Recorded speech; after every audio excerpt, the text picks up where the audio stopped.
You Yeah. built an amazing product, you built an amazing business in Australia. You're the market leader doing what you do for estimating software, let's call it, tendering software. Yep. I've got a few war stories. I learned a lesson fairly strongly about receiving verbal quotations. Project, because you'll be on a project and it'll be hell, won't it? But Absolutely. You've got to keep on going. You'll be on a tender and it'll be crap because you'll be on the 9th addendum. You've got to try and... That's if you're lucky. Yeah.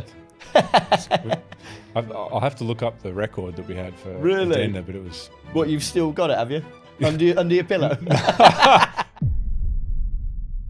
Hello and welcome to episode 220 of the Own the Build podcast with me, Paul Hemming. In the studio today, I am rejoined by Mike Ashcroft, an estimator turned founder of E1, the market-leading estimating and tendering software in Australia, and now for his sins, someone who is working with me quite a lot, given the merger between E1 and C-Link. If you haven't already heard about that, where have you been?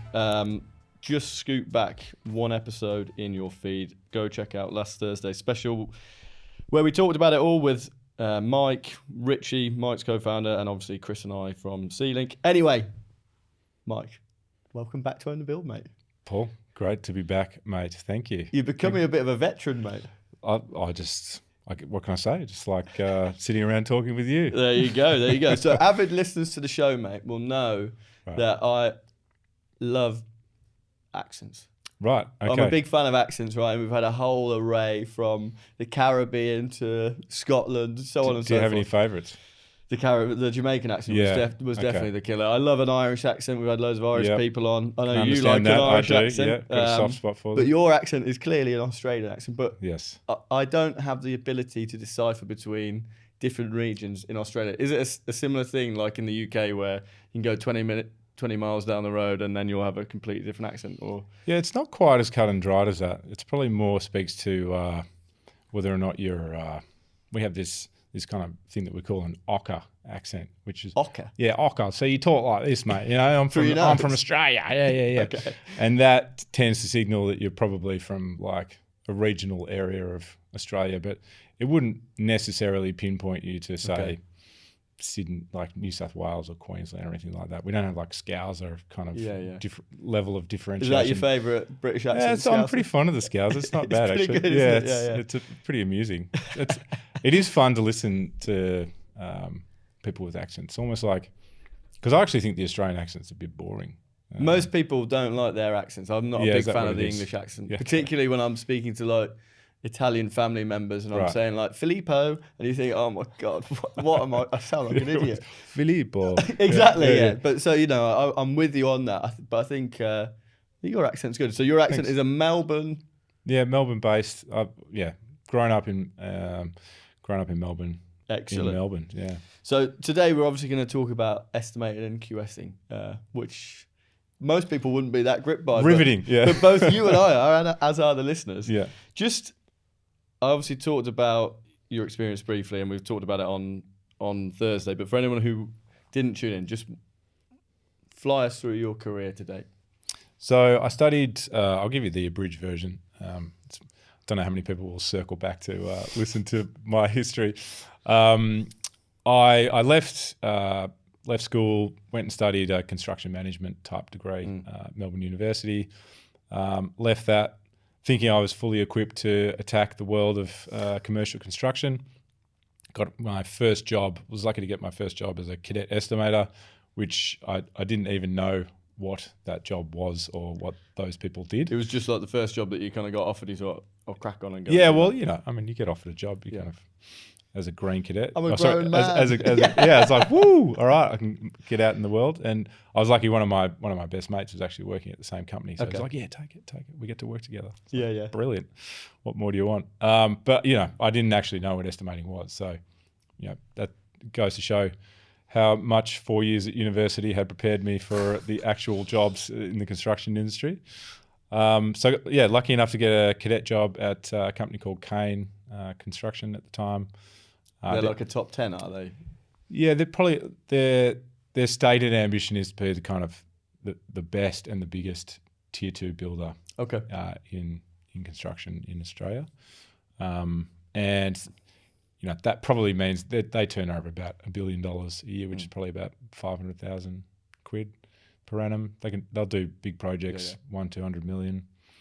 So that was their ambition. They were much smaller than that when I think they were turning over 150 million until you bucks. got in there and started winning all that work. It's plenty attributable to my contributions. Don't know how profitable my jobs were. And so that was my kind of introduction to the world of construction.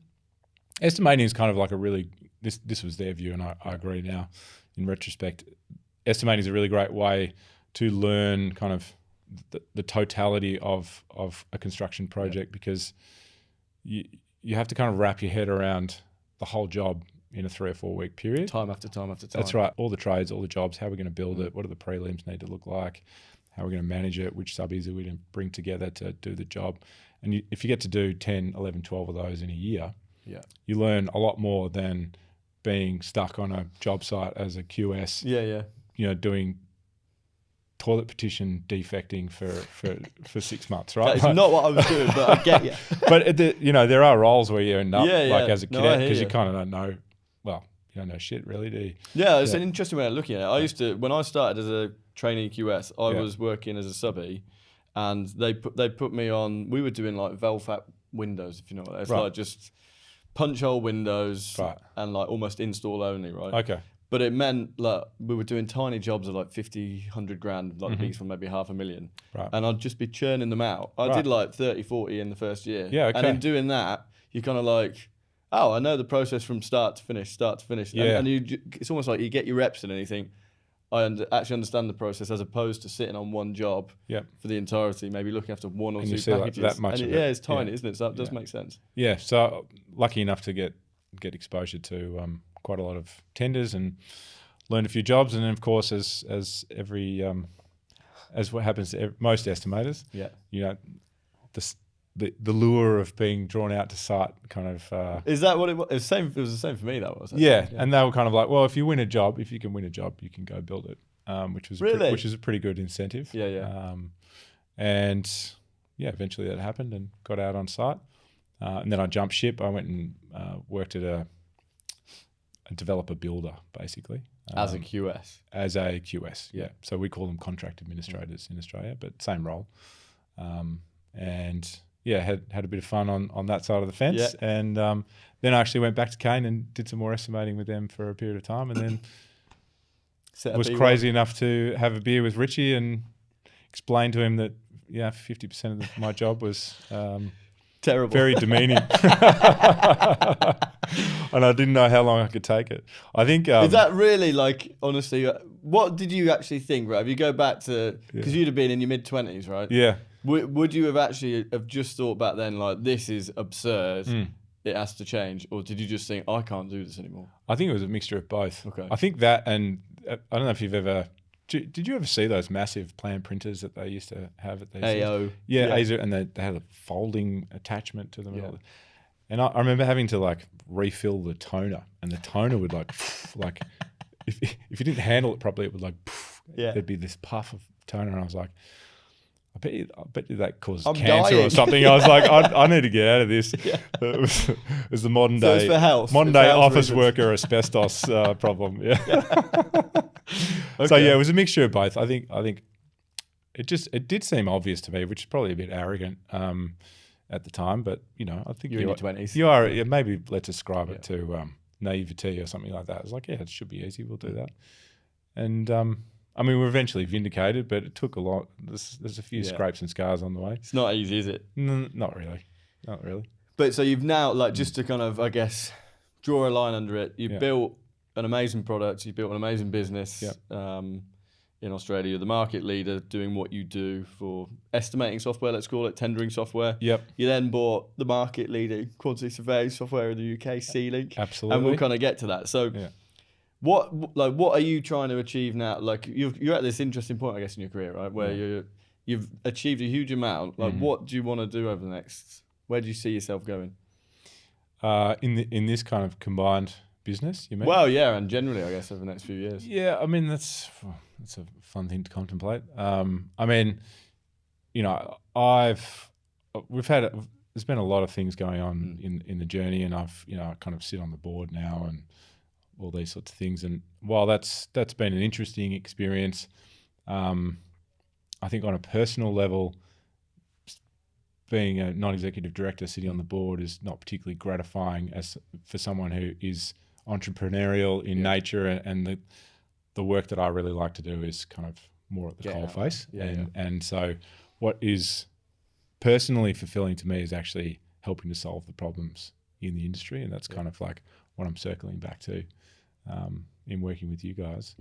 Is, you know, you spend all this time solving a problem, you start doing a really good job of that, and the more you look, and I don't know if it's just a construction industry thing, but the more you look and the longer you look at this, just more and more problems to be solved emerge, and the ones that we're kind of well placed to help solve feel to me like, and you want to be involved. Yeah, I do. I think, you know, it's obligation's a strong word, but I feel compelled to help, because I think as a business we're in a very strong position now where we can, you know, use the expertise and the domain understanding that we have built. You know, this kind of built by estimators for estimators, and you guys talk about built by QSs for QSs. Yeah, got to get that line in. Yeah, well, I know it sounds glib, but I think there's a real truth to it. Yeah, I agree. And it means you can solve the problems, one, a bit faster, and two, in a way that people actually want to use them. Like, we've all used pieces of software where we go, who designed this? With some empathy for the situation, right? Absolutely. You know, like I think we've all used something where we go, like, it just doesn't help. Who made this? Yeah, it's funny actually. You know, we had a client. We were on a call the other day, and this is not a sales pitch, but this is what happened on that note. This is a true story. It's a true story, I promise. But he kind of said, what I like most about your application is that it's really plain and like simple. Yes. And I said, well, yeah, because, you know, as a QS, you've got enough like crap being thrown at you day in, day out, like throughout the day. Yeah. You don't need like a further mess, right? So it is just, for us, that's how we looked at it, just simplify the whole thing. Yeah. Yeah, and I think, you know, in that same way, that's how we think about what we're trying to do with our organisation too, right? It's like actually give people the tools that they need to do their job. Yeah. You know, work with smart people, and then just like leave them the hell alone and get out of the way. Yeah. Just let them get on with it. You know. Excellent. Okay, and so we had a bit of a joke around like the relationship between QSC and estimators. If you want to hear some funny stories, go and listen to that episode on Thursday. But just describe to me, if you could, like Chris and I have joked about this, like, and we've had questions in on the question time episodes that we do, like, how do you describe the role of a QS, right? Yeah. And it's actually quite hard, particularly in your 20s when you're in a bar trying to attract a woman. What do you do? I'm a quantities fair. Just give me a minute, I'll explain that. But all jokes aside, right? So, and you're both married. That's a miracle, isn't it? Really, when you talk about it like that. It is. So, just how would you describe the role of an estimator? I think the role of an estimator is to win jobs, right? Yeah. That's the kind of fundamental role. If you don't win jobs, no one gets to build anything. Yeah, you're out of business. And so, you know, that sounds quite straightforward. And I think being an estimator is one of those things where it's simple but not easy to win jobs. Yeah, right? Like, I think the process is well articulated, easy to understand, and then it's just a matter of like executing. And it's incredibly difficult, isn't it? It is very difficult for sure. But, you know, that's why they get paid quite a lot of money. Well, I'm still stunned by the amount of money estimators get paid in Australia. I honestly believe, I mean, it's fortunate that there's enough, that this is a QS show, right? There's a load of QSs. Otherwise there would be a fleeing of UK-based estimators to Australia. Yeah, there could have been. You never know. Like, I might just be, when I come back to Melbourne, they'll be just... everywhere. Brits. Just, pommy estimators everywhere on big money. But yeah, I think, you know, it's commensurate to the difficulty of truly being a high level estimator. It's, you know, they deserve to be well paid. And are there characteristics in that you think are kind of fundamental to an estimator? I'm trying to think, like, you know, you described coming in like as a cadet, so straight out of uni. Yes. Your first job, you were probably winging it a little bit, right? Thinking, oh, I know all of this from uni, and then arrived and was like, bloody hell. But like, was there someone that you looked up to and you thought that is what makes a great estimator? what I'm trying to be? 100%. Look, I was very fortunate. I think the only thing I came out of uni knowing that was useful was how to read a set of plans. That was kind of it, which is... I still can't do that, by the way. It's all right. I mean, the quality of the plans just gets worse and worse, so it doesn't matter. I was very fortunate. I had two really good mentors / bosses. One was Harry Oriander. He was both business development and kind of chief or head of estimating. And Julian Hamilton, who's now the chief estimator for Kane. He's been there like 30 years now. Really? Yeah. And I was very fortunate. So they both tackle the job of estimating in slightly different ways. I think Harry was quite commercial in how he salesy almost. Yeah, well, he business development is like that too, right? You've got to actually, clients have to want to work with you, as opposed to just being like an accountant kind of personality. It's a two-part role almost, isn't it? And it doesn't come a lot. I'm being a bit facetious here, but I'm particularly I worked in quite like a parochial environment in my first job, right? I was near my hometown in the Midlands. It wasn't like flashy London kind of a thing. Sure. And the estimators there, like, were gathering dust almost. Right. And they themselves were not business development people. Right. It was. I used to always kind of look at it as you kind of had one of two estimators, and maybe the chief estimator or head of estimating, whatever you want to call them, would end up actually being someone who was a salesy, more salesy person. Is that right? Yeah, I think so. I mean, you kind of need it, right, in order to be effective at working the client or potential client relationships, as well as actually getting the price right and having the capability to do the job. There's kind of two, and it's grown to be. That has grown to be even more important, I think. So Harry was probably a little bit ahead of his time in that sense. And Julian was just like so methodical, so diligent, knew the process inside out, was always thorough, kind of going through. So you had the best of both worlds almost. Yeah, so kind of got to understand, the jobs to be done that were super important. And then also, kind of getting exposure to this commercial side of things. Was a really great grounding in what it took to be a good estimator. And Julian especially. Actually, Harry as well. Like this kind of the relationships with your supply chain were like a really important thing to foster. Right? And they would drill that into you. It's like you need to get the subbies interested. They've got to be excited, quote unquote, excited about another new tender. It's really interesting, isn't it? And so, making sure that you had the subby support. They used to talk about it being, you have to be a cheerleader sometimes, like they're kind of getting into the job, and then, the architect releases the 9th addendum in a 3-week tender process, and everyone's enthusiasm for the job starting to fade a little bit. And just a little. Your job's to kind of get in there and just, marshal the troops a little bit and make sure. So sales, because I personally think that, like, being able to sell something in any role is pretty important, right? Whether you're a QS, whether you're an estimator, whether you're just sell the dream almost of whatever you're trying to do. Yes. Is that something that you believe in as well? I mean, I think being able to sell is like a force multiplier in terms of improving almost everything that you do in your life, right? Because if you're interacting with people, and we all are, being able to persuade people and be an effective communicator and articulate and be able to express or talk through value and all those sorts of things is a very powerful set of skills. It's funny though, because if you're an estimator, maybe it's a bit different with estimating than it is with QSing, right? But and it actually maybe does make a bit more sense that the characteristics of a good estimator would be those two people that you described, one really methodical, one kind of outgoing and business development, if that's the right phrase. But as a QS, you would never say salesy, right? Yeah. And salesy almost has these, it has bad connotations, but actually you kind of do need to be able, in any role in construction, sell the dream to your supply chain, sell the dream to the rest of your team, bring them along for the ride of that project, because you'll be on a project and it'll be hell, won't it? But absolutely. You've got to keep on going. You'll be on a tender and it'll be crap because you'll be on the 9th addendum, and you've got to try and... It's if you're lucky, 9th. I'll have to look up the record that we had for addenda, but it was... What, you've still got it, have you? Under your pillow? Not for me personally. I remember it came up we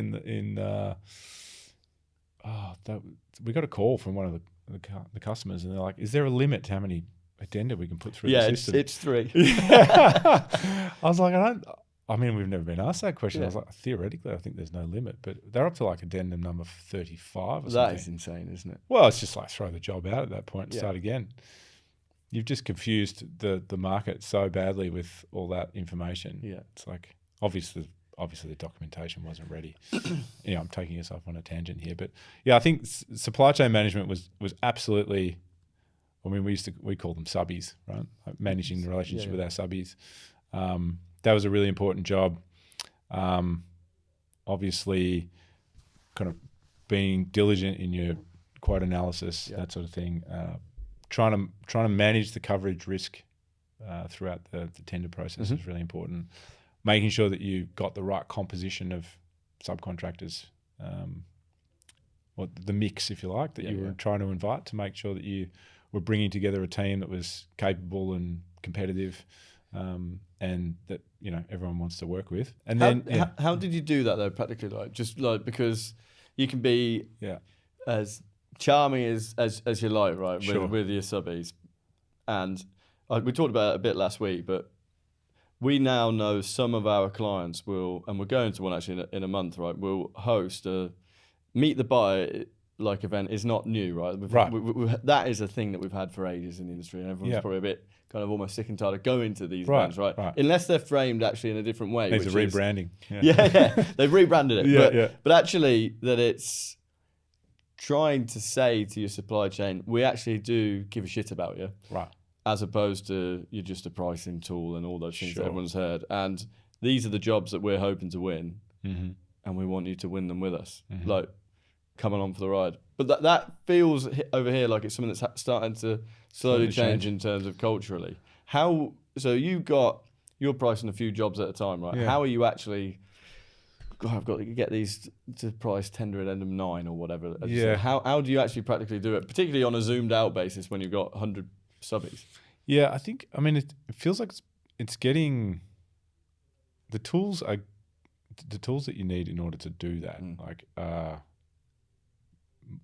they're available now, right? Like, I think the challenge when I was doing it was that you kind of didn't have an awareness of what everyone else in your organization was doing, right? Yeah. So you didn't know who was working on the current 10 projects that you're, working through. You didn't know who was being shortlisted in some of these other jobs. You didn't know whether the subbies that priced the last job that you just won and fed through to the QS, whether they're getting procured. You don't know whether they're winning contracts and so forth. And sometimes we didn't even know what the other estimators were pricing and which subbies they were talking to. It's insane, isn't it? That's you could be sat on the same desk as 4 of the QSs and not have a clue what they're doing. Yeah, I distinctly remember calling some of these subbies, and they'd be like, "I've just had 2 other people in your office call me this week to price these other jobs. Yeah. Which ones do you want?" It's like, mine. Good question. It's definitely mine. I don't know who's called you, but mine's the best. But it's mad, isn't it? But it is, yeah. It is. And I think, we talked about this in the last podcast, but being able to have visibility of all this sort of stuff enables you to be more sophisticated in how you approach the conversations with your supply chain, and just, frankly, just like make the most of all the information that's already in your organization, and you just come across as a more coherent kind of approach to everything that you're doing. Yeah, it's insane, isn't it? Otherwise, and one thing we've talked about before about as a QS, right? So it's interesting what you said about, as an estimator, I was desperate to get out on site. When I was a young QS, I joined this company about 6 weeks before my best mate joined, and he joined as a trainee project manager. I joined as a trainee QS. And I remember for like the first year, I was like, oh my God, they gave him a car. It was a rattly old crappy Persia, but we were 18. It was a company car. A company car with a fuel card. I was like, oh God, what would I give to be that guy right now? And so I really, really wanted to go out on site, right? And what my boss at the time said to me, I'm grateful too, is he said, I know what you want. I know you want that Peugeot 405, right? But trust me, just stick this out for a bit longer, you'll be better off in the long term. And kind of convinced me not to. So I was glad that I didn't. But one thing that I did kind of insist on was at least send me to site. Because I actually haven't got a clue. Right. Like this is all 2D to me. I need to picture it and actually understand it and the dynamics. You talked about being an estimator, being desperate to get out on site. You want a job that you go out on site. Like, did that transform your understanding of everything? Yeah, it did. I mean, before I get into that, it's funny because my boss Harry, he had a very similar conversation with me about this. Because really, I think they can see too that most people want to leave estimating and they often don't come back. Right, which is not because the job's better, but it's kind of, I think, starting point. The trajectory once you go out to site kind of takes you to a myriad of different options, and most people don't look back once they leave. Which is not to say that if they'd stuck around, they wouldn't have been a good estimator. So I think there's a shortage, right, of it, because it's not put up in lights as a glamorous role like being a PM is, right? Like when I left university, everyone's like, yeah, PM, that's the job. Yeah. And then I mean, I'm sure PMs are like, it's not that great. Is QSing more glamorous than estimating? That's the question. I mean, in reality, it's probably not that much better, is it? But is the branding around it better? I mean, I don't think it helps you anymore at the pub if that's any Definitely help me in the pub or the test. club. Yeah, that's true. Yeah. A QS versus estimator. I think by that point, whatever lady you're talking to has left. Yeah. A what? Bye. They actually haven't arrived, to be honest with you. That's the main issue. Okay. So yeah, my boss had that same conversation with me. He's kind of like, look, if you can stick this out, there's a pathway here to a great career, which you probably no one would have spoken to you about before, and so and you're grateful for that now, I guess. Yeah, right? I was. Yeah. I mean, Harry had this kind of very funny PowerPoint thing that he'd drawn up, and had the fastest path to 100K. This is back when 100K was like decent money. And then he had like marriage and fast cars and a house down this. He was really struggling to keep estimators. So I told you he was selling it. He was really selling it. So I'll never forget that. But yeah, in terms of going out to site, I think you're right. I mean, it does give you a much better appreciation for what's actually going on. Right? And I think what's missed, I guess, when you're just thinking about estimating is like the actual process and the sequence of construction that's required in order to make the thing come to life and do it in the right order, so that you don't have to complete rework and do all those sorts of things. So just the enormity of the coordination challenge, I think, given that you're trying to bring together 50 different organizations that may never have all worked together with all the interfaces and all the coordinates. That's right. Those are the kind of things that really, like, it's almost like just dropped into place for me when you think, oh, that's the interface between the coping and the curtain wall. You know what I mean? It's kind of like, technically, I just don't have that. Right. And just to see it and understand it and understand why it was important just helped me a lot. Because we, spoken to, young QSs on this show, senior QSs, commercial directors, and there is just this feeling, I might be wrong, that, particularly the younger QSs feel like site is a bit, I don't really need to be there. Right. And you kind of think, no, certainly my experience tells me that it makes a massive difference in the speed of your comprehension and therefore the quality of your experience and stuff, and Absolutely. Then where it can take you. Absolutely.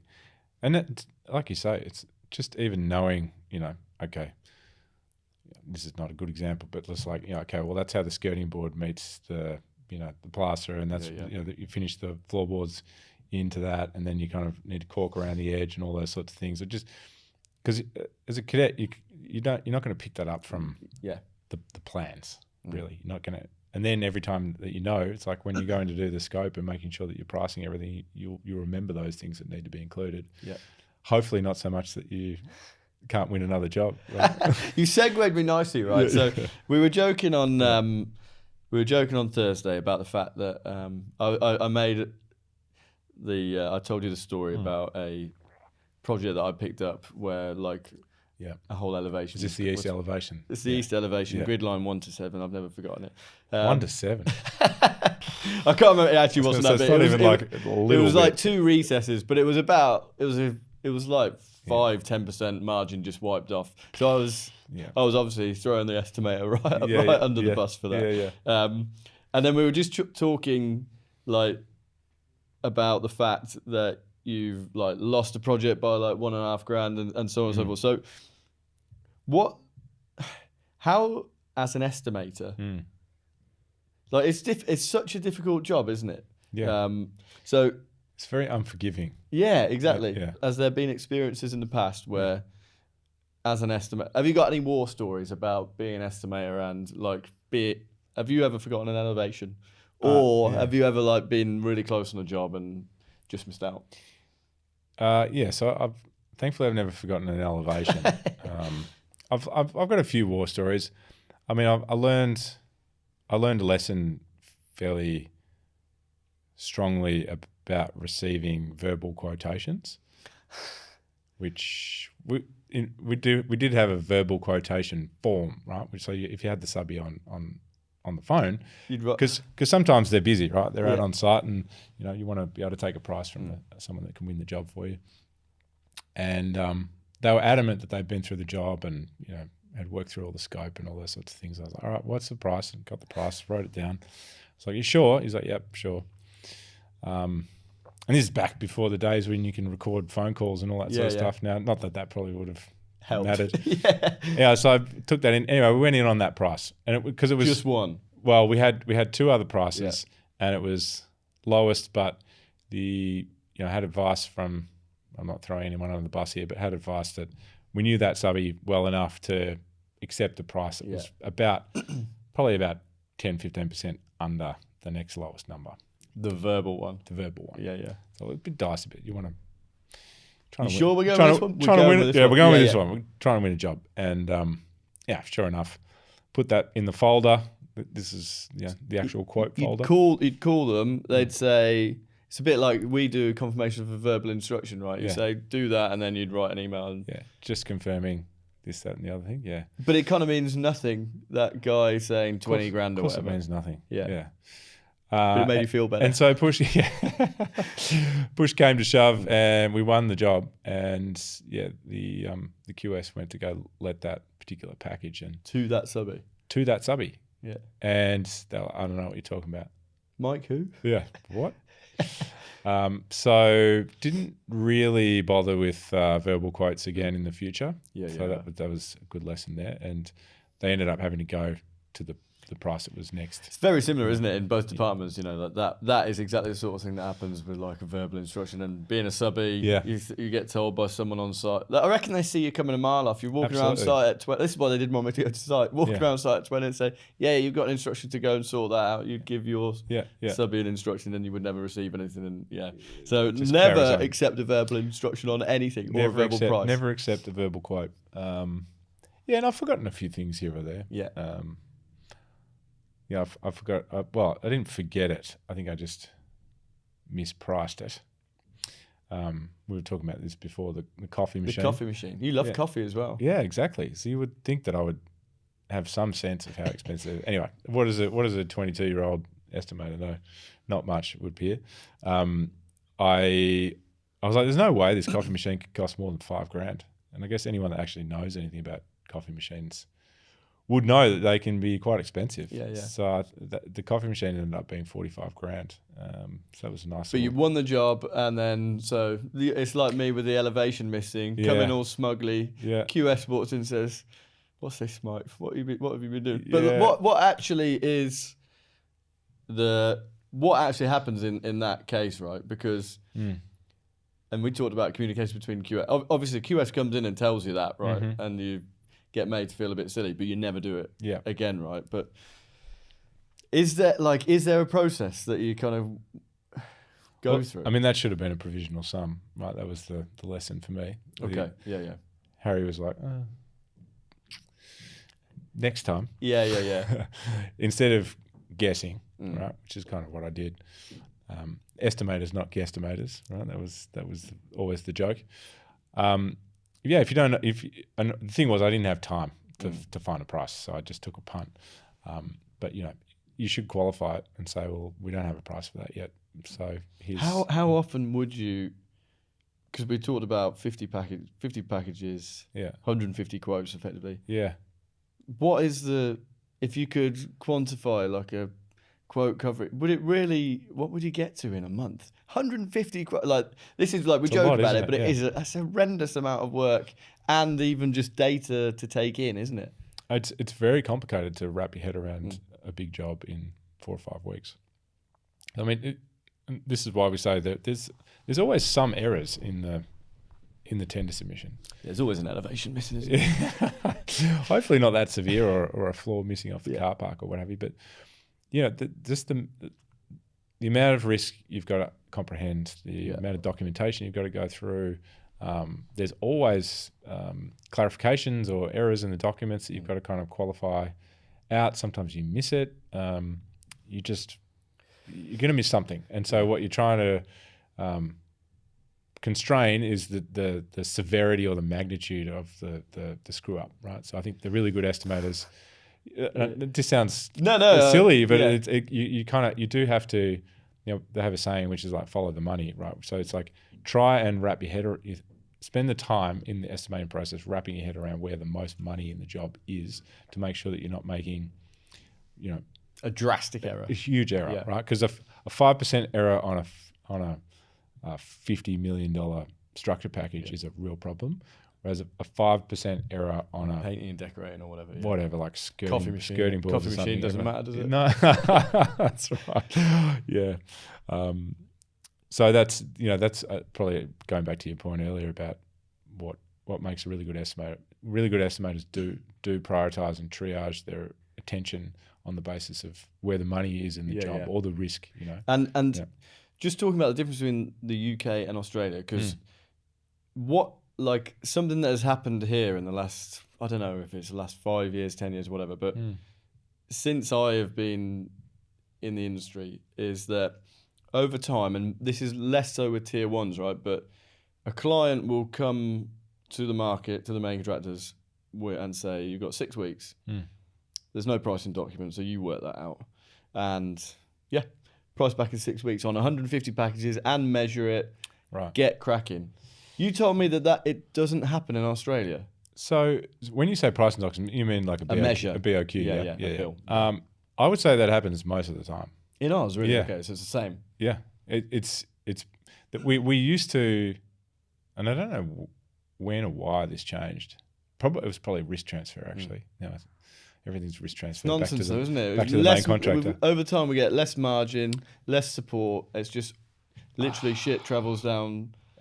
Everything moves to the main contractor. Yeah, it's actually wild that we've let it happen. Yeah. I think I don't know whether it's project financiers or whatever that they only want to eat risk on one side of the equation. Mad, isn't it? Yeah. But how do you guys manage that then? Because throwing a measure in, would you be doing the measure yourself?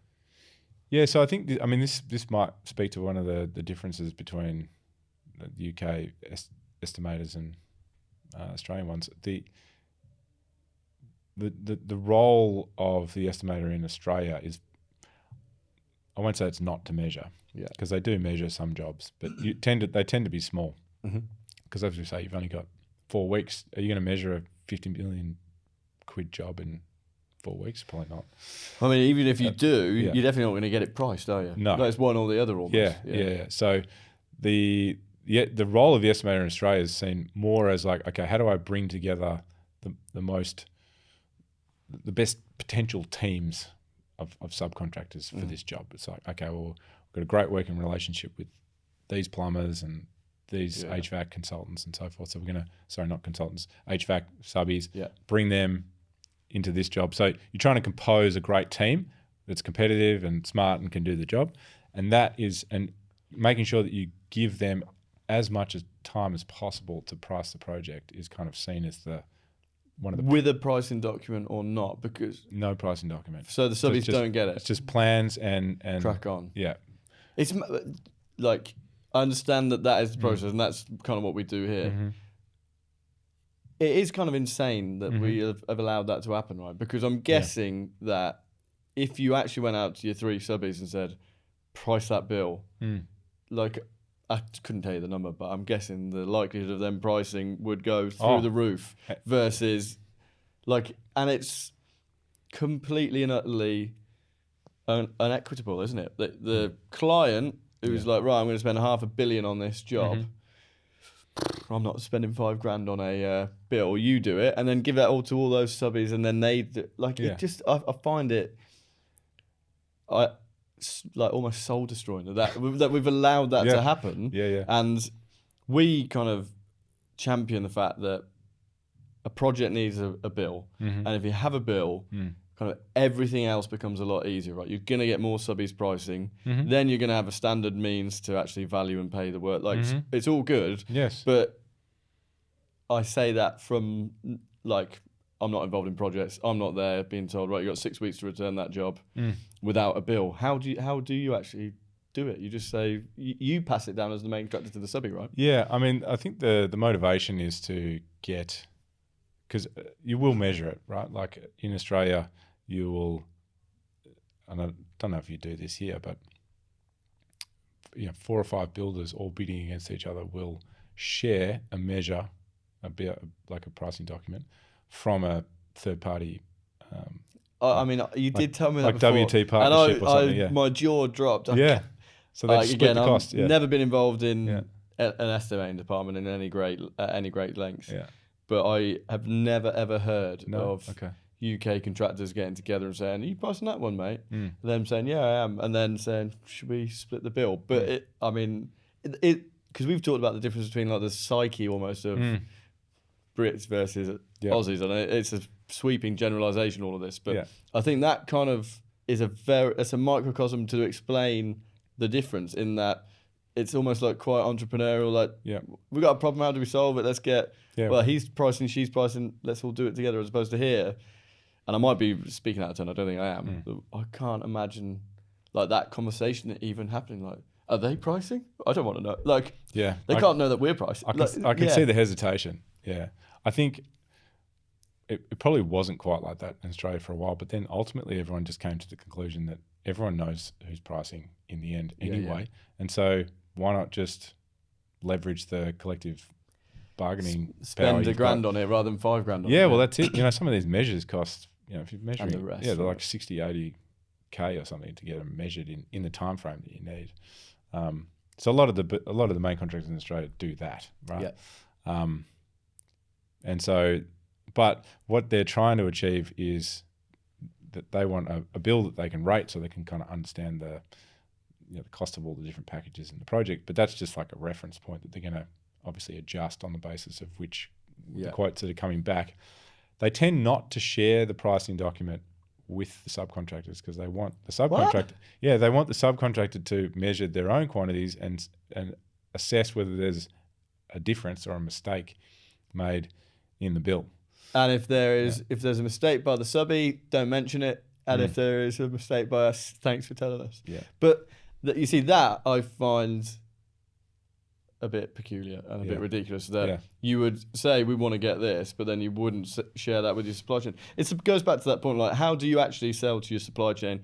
This is the tender for you, blah, blah, blah. And I'm guessing you got a price, because here the question is there a pricing document? Yep. And if there is, send it over, I'll sort it out. No problem, I can probably do that with my eyes closed at the end of the day. But if there isn't a pricing document, it's almost like, piss off, I'm not doing it. But so why wouldn't you give it to them? Well, it's funny you keep saying this because it is, if you're advising a client, it's wildly uncommercial to advise them to not put together a pricing document. Yeah. Like we used to have contractual bills of quantity, and I can tell you the interest from subcontractors is overwhelming in terms, and the competitiveness that you get out of spending that 80K or whatever it is. And I know contractually, there's ways around it. Then there's someone on the hook for if there's mistakes and all that sort of thing. But you can manage that risk. In terms of the do you get a return on investment for that? It's a no-brainer, really. So but then we simply don't do it. I know. Yeah, I know. It's died out for us too, and now it's all. I think you guys call it. What do you call it? Specs and plans. Spec and drawings. Spec and drawings. Everything is I'll just price that, and it's just a terrible outcome for all of us. And it fundamentally comes from, and I don't know, like I say, I don't know when it happened. Yeah. I think the why it happened is, let's save some money and throw more risk at the contracting community. But it used to be that PQSs would put together a bill and then everyone would price it. And I wonder if maybe it's like just the compressing timelines of everything too, because maybe the design documentation just isn't even in adequate condition to have a quantity surveyor go through it and price it, measure it effectively, because they come up with all these questions and they go, well, what about X, Y, Z? I haven't thought about that. And then you've got to go back to another round of all the and it's design D&B, development. I don't know. There are a myriad of reasons, right? Yeah. And I think in many ways that is the excuse which we tell ourselves, right? And we make ourselves feel good about it. Oh, but there's this and there's that. But the reality is, how many times are you talking to clients who are impatient about getting their prices back? How many times are you talking to main contractors who wish their subbies would return more quickly? It's non-stop all day, every day, right? Absolutely. And yet we've just don't give them the tools to do it. And it just seems completely imbalanced. So I've got to move on from this because I've talked about it. We could do a whole podcast on this. Honestly, I've already done a whole podcast on. You have? On, okay. Don't get me started. It drives me absolutely mad. Yeah. But anyway, there's lots of problems. My little subby violin. Yeah. There's loads of problems to solve. That one to me seems like quite an easy one. If we could just shift the mentality. Yeah. Just we touched on it briefly there. UK versus Australia. Yeah. Are there? You're over in the UK now. Yeah. You're selling E1. You're meeting your clients, of which there are plenty. What are the differences that you see between the way estimating is done in Australia versus here in the UK? Yeah. So the biggest observation that I made coming over here was just the perception of what the kind of most important task was in the job. And so I've observed here that most estimators view the takeoff as like probably one of, if not the most important parts of the role. Okay. Right? Let's do the takeoff. The main contract estimator. Yeah. And that's an idiosyncratic kind of difference over here, because in Australia, I would say most estimators now would not view that as the kind of core job to be done. Because you're subbing it out effectively to the subbies. Yeah, because, well, there's that, but you're also, if you're doing a big job, like $100 million job, you're not going to measure that. It's going to get measured by... You're going to give it to a third-party QS who's going to measure it for you. And so what's changed then is that they spend more time looking at, well, understanding the job, right? Making sure In Oz, making sure, not that estimators here aren't trying to spend time on it. They are missing elevations, mate. I think we've covered that. But it's like a reconfiguration of how they deploy their time during an estimating process, and it becomes more about, okay, well, do we have the supply chain pricing this correct? Yeah. Are they motivated? Are we managing the kind of coverage risk properly? And how are we thinking about building the job? Do we have our prelims right? Or what about are there different construction methodologies we might be able to explore? So it gets kind of more into the meat on the bones about how to build it, and less about just doing the measurement. Is that, I might be oversimplifying dramatically here, but is that, do you think, largely because you get, as a nation, decided we'll just get some QSs to do it and we'll split the bill? And therefore that isn't a problem we're thinking about. We're thinking about how to execute on this project. Yeah. I think it's evolved to be more like that. I mean, certainly I did a few takeoffs back in the day, but like I didn't come from university as like trained to measure things, right? Like, whereas over here, the quantity surveying profession is like, you've got the Royal Institute don't get me Chartered started, Surveyors. mate. I hated it. We don't it was the worst bit of uni. I was absolutely awful at it as well. Doing takeoffs and measures, get your little highlighter out and work it out. But you do have to do it. And the difference speaks to like all the different like kind of products, software products and so forth that you have here that orient more around doing the takeoff, as opposed to looking at helping to manage the coverage risk and the bidding and inquiries process and the like document control and it's almost how to create my early experience of estimating software would have been say Causeway, for example, which Right. was almost like, and I was sold to it as a QS. I was given it, and it was like, this is how you create a bill of quantities on Right. on a job. Right, there you go. So that then eventually would go and get priced by whoever. Mm-hmm. And so the creation of a BOQ from through an estimating lens is not so much like on the radar of estimators, but here it is. That's what I've observed. Yeah. Now I'm not saying it's going to be like that in all course. instances, but I think, that's that was a really stark difference. And so what I've noticed now is that most of the stuff that actually manages the tender management process, which is the bidding inquiries, the document control, the risk coverage, the kind of tender analysis, that sort of thing, supply chain management, how that's all working, that's really undercooked. And secondary. Yeah, because it's kind of viewed as this important but kind of a secondary task to be done. Whereas in Australia, that's inverted. That's the most important thing. But you'd think, and again, this is just thinking crudely, you'd think that the Australian version is a far better way to do it, because actually you're focusing your energy and attention on like the interface between all the scope packages. Like going back to what you said earlier in the show, it's where are the biggest risks and can I spend as much time as possible on those big risks? Now, the response to that, I guess, from that I hear quite a lot about the bill is actually the bill is an incredibly important process. If I do the bill, I really understand the job and I will unearth all these issues. But then at the same time, you've talked about connected procurement and actually like tendering and estimating even. You see it as you're kind of doing the front end procurement for the QS, right? Who's then almost picking it up and concluding it. If you're spending so much time on the bill and you have 4 weeks or whatever, naturally you're not going to be able to curate the supply chain and get them excited and all those good bits. That's right. Because ultimately you're swapping out the work you've done for the work of a subcontractor anyway, right? Because you're going to make them. Because you're going to say, well, I've measured this, but ultimately you adjust out your price and adjust in a competent subcontractor's price. And so I'm not saying it's redundant work, because it's important to have a reference point. But ultimately, what matters is like, have I invited the right subcontractor who understands how to do this job? Because that's the risk you're taking. It's not like, did I include it? It's like, is the punt that I'm taking with on this subby 1, 2, or 3, did I get that right? Yeah. Because that's a more critical set of decisions than just, did I measure all of the squares in the job right? Yeah, and fundamentally, we are going to spend the entire episode on bills quantities. I did warn you, I'd get agitated. Okay. Everyone loves a good pricing document. Yeah. Fundamentally, almost every contract, not everyone, but the majority of contracts that are let in the UK will be fixed price lump sum, and therefore the pricing document doesn't matter. Yeah. Like, it's absolutely irrelevant anyway, because you'll say it doesn't matter, it's included. You're doing all the dry lining or whatever. Yeah. And so for us to hang our hats on, I don't know, the whole thing drives me absolutely. Yeah, I can tell. But I think that's where we kind of got to. And I'm not saying that Australia's way is better.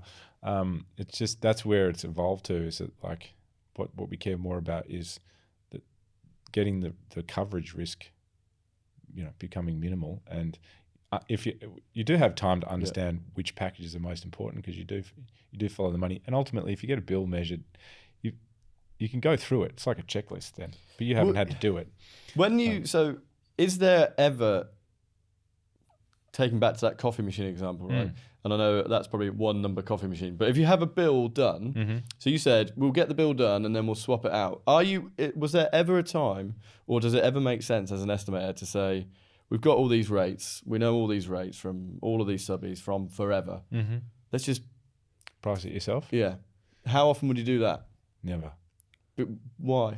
Well, I mean, you could use the rates to build your benchmark, because I think a quote is two things, right? Yeah. Like, it's a pricing discovery process, but then it's also a commitment from another organization to do the job for that price. Yeah, yeah. And so that's the bit that's missing, where if you're just going to price it all yourself, which feasibly you could do, and maybe you'd be correct, but you have no one is committed or suggested that they would like to do the package for that price. And so that's, the quotes are, the 150 quotes inform the price, and then they also inform, okay, we also have 150 organisations here that are willing to enter into a potential contract with us, which is the other part of the thing that you need in order to actually be able to build it, as opposed to like coming back to them going, well, we priced it and we used all your rates, so naturally you'll be happy to do it for this price. Right. I mean, I can just cue the laughter. But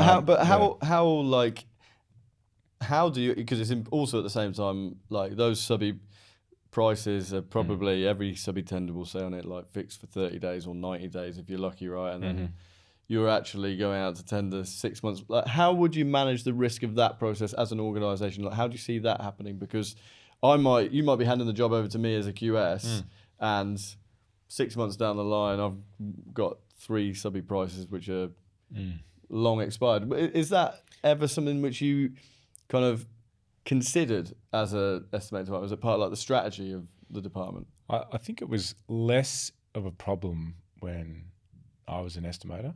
Okay. I'm not saying it was the glory days, but if I remember, I distinctly remember pricing jobs and finding out within a month whether or not they were going to proceed with us. Really? Yeah. That would be this absolutely guy's forgotten the coffee machine. Let's give him the job. Yeah, exactly. This guy's price is perfect. But that just sounds like something that never happens anymore. And my in Australia or here? Yeah, I have less insight here yet about that sort of stuff, but in terms of definitely here. Yeah, because they inevitably go into some value management or negotiation period, which extends for like 3 to 6 months. Like some of them now in Australia, it's like 6 months is like a good outcome to get from tender submission to head contract award is. I think that's probably about right. 6 months. And so you're right, like how much creep do you have in the price in that 6 month period? And so you kind of continually going back to the subbies, can we confirm your price again? You still good with this? Are you still okay? And then inevitably they've got things in there saying, hang on a minute. If we haven't signed a contract by this date, then there's escalation for the materials and all these sorts of things. So, which is fair enough. Yeah, well, I mean, they're moving targets, aren't they? Yeah. So it's become something that's much more important to consider. Like we had to make an adjustment to one of the things in the product where subbies could confirm the validity period for their quotation when they submit it. Right? Is it like 6? That was something that the subbies wanted, or the main contractors wanted the subbies to be able to confirm it when they submit the quote. Okay. Yeah, so it's like, and we have to have options out past. I think it's out past 90 days. Must go to like 120 days or something now.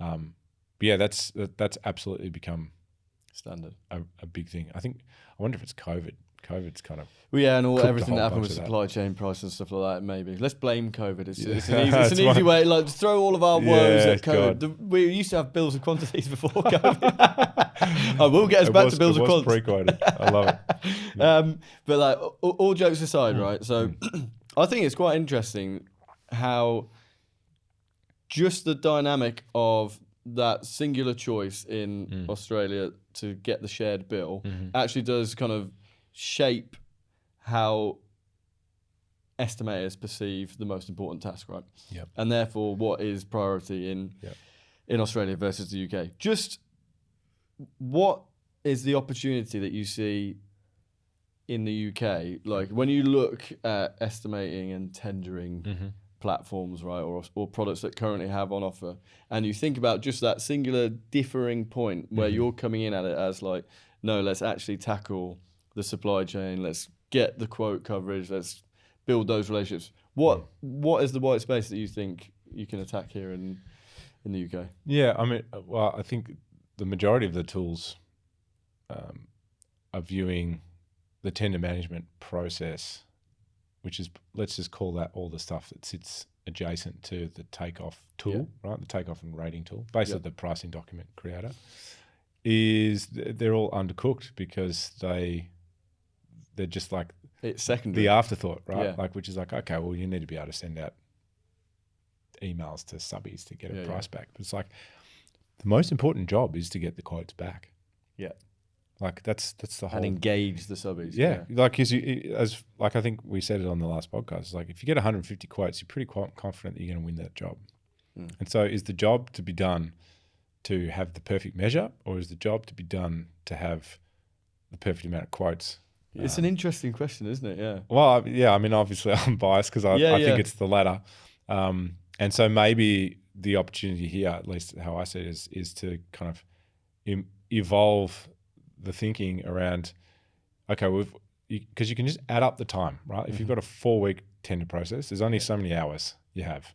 And if you're an individual estimator, and assuming you're not going to stay up till midnight every night because you love your job that much that you just have to win this job.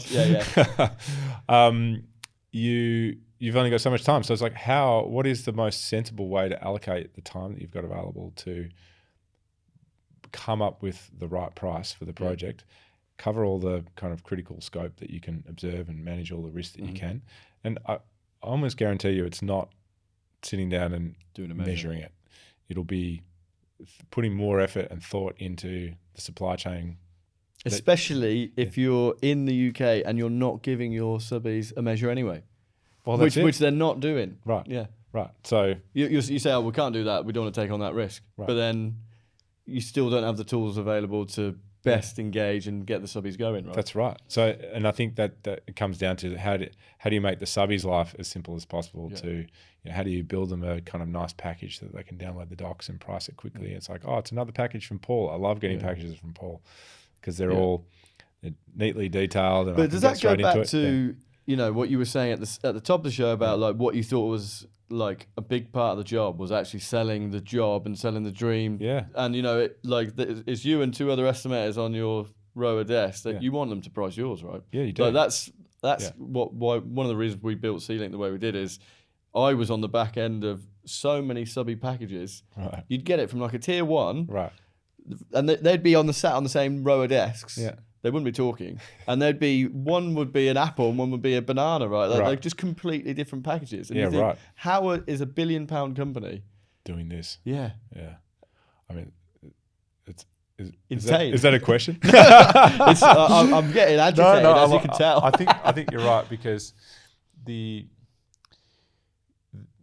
it comes back down to how you're going to deploy your time. It's like, are you going to spend your time building curated packages that a subby wants to price, and then that increases the likelihood that they're going to send you back a quote, and and the quote's right because you gave them the right information, all these sorts of things. That to me always feels like a better use of time, definitely, than as I say, just particularly in a world where there is a shortage of skill and subcontractors, and there is a recognition that we as main contractors need to treat subcontractors differently, particularly if you want like long-term success. Yeah.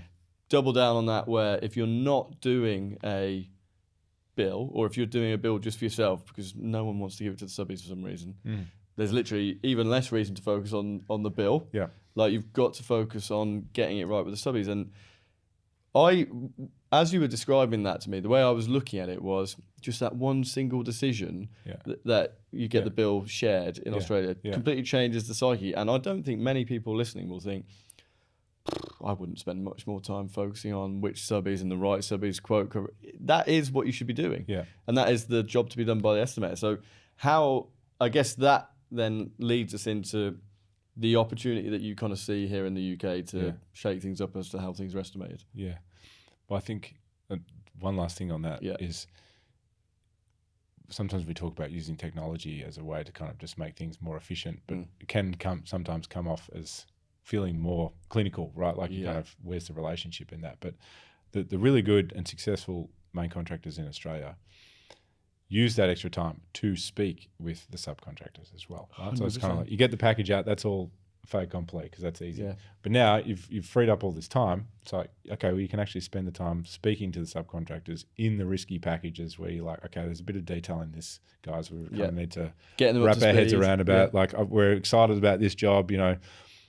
It's it's only us and 2 others, and we're only inviting 3 or 4 subbies to this one. So, and you're going to get a look in at the next package, and can we value engineer it? Like, is there something clever we could do here together for us to both win this? They want it to be done like this. Yeah. Could we do anything else? Exactly. As opposed to just, thank God they sent a price back so we can. That's right. So that's productive. Yeah. That's a productive reallocation of the time, and improves your chances of winning it. Yeah. So that to me feels like more important. But I think to your other point, right, which is what's the white space opportunity? I think this connected procurement vision that we both share, which is like actually being the only platform where you can have a golden thread of information coming all the way through from your tendering, estimating teams, passed out to the commercial teams, and then of course back again from the commercial teams to the estimators. That to me is like,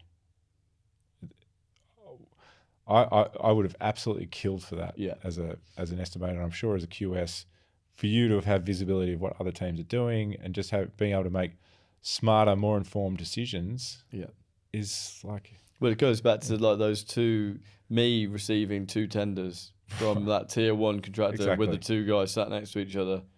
They didn't even know that they were both tendering to me, right? Right. Which means that, like, and it wouldn't have been my decision as a senior QS or whatever to say, well, I'll give them a discount to win both. But the business would have said, yeah, we'll give them a discount to win both. But like those things are kind of just never happening. Well, you never get to observe that was an opportunity. Yeah.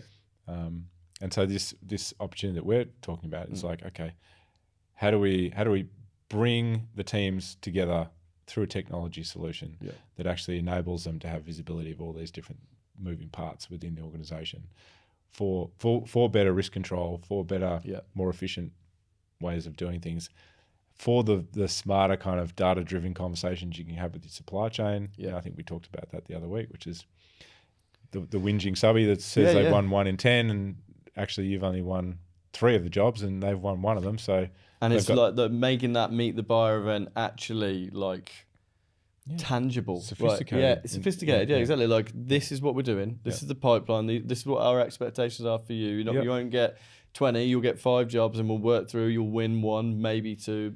All of these good conversations that otherwise just don't happen, right? So exactly, I'm completely with you. Oh, it's a good job that we're aligned on this. Right? It'd be pretty weird if like what? Totally. Yeah, if we weren't too aligned, it'd be a problem at this point, wouldn't it? Yeah. But I do think that fundamentally, a lot of, and this is probably why we are so aligned, right? Is that actually the technology that we're both building is actually designed to unlock like greater human interaction, right?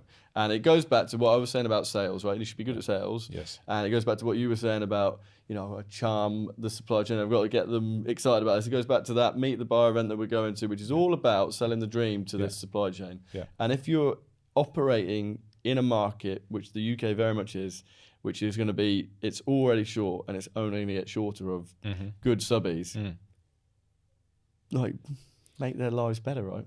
Just make their lives easier. Spend more time in the kind of human domain of having conversations and working out these, working on the relationship, if you like, with them. I think the really successful main contractors over the course of the next 5 to 10 years are going to be the ones that view the supply chain management stuff as fundamental. Probably the more important or the most important the job to be done. Not just in tendering, but in procurement as well. I think we're starting to see a shift already where you're starting to see estimators only going out to 3 or 4 subcontractors from their kind of preferred supply chain. Maybe they're taking, there's a little bit of new blood kind of coming in as they start to add in new relationships and that sort of thing. But only going out to 3 or 4, they're the ones that get a look in, and they kind of share the work kind of more equitably throughout their supply chain. More of a partnership almost. I know, you don't want to as soon as you say partnership, it does add a layer of almost fluff, which maybe isn't there, right? It's a bit unfair to say we're going to partner with you, right? Sure. Because it is still, there will always be that competitive tension once it gets to QS and have we won a job, blah, blah, blah.